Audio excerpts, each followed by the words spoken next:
மறுபடியும் சொல்லவா? சொல்றேன். அதாவது இந்த நாட்டுல எல்லையில போர் நடந்துட்டு இருக்கு. அந்த பிளைட் வந்து ரெண்டு நாட்டோட எல்லையில கீழே விழுது. அந்த பிளைட்ல இருந்து உயிர் தப்பிச்சவங்கள இந்தியாவில் அடக்குவாங்களா பாகிஸ்தான்ல அடக்குவாங்களா?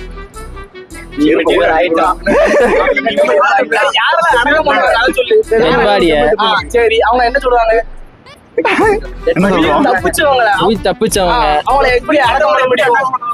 உன்னை நம்பித்தானேடா இந்த நாடே இருக்கிறது.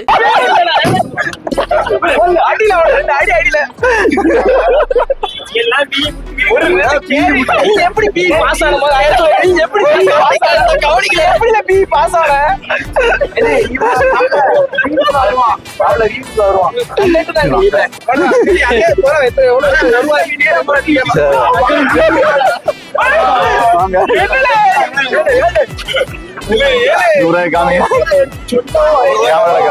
எடுத்துங்க. அதான் 100 ரூபாய் ஜெயிச்சோம். எந்த கேள்விக்கும் பதில் சொல்லாம ஒரு பி பட்டதாரிய வந்து அந்த 100 ரூபாய் நம்ம கையில வாங்கிடுவோம்.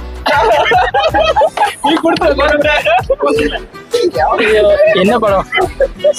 சூதுகவும் ஜெய் சேது. நம்பி வாங்க, சந்தோஷமா போங்க.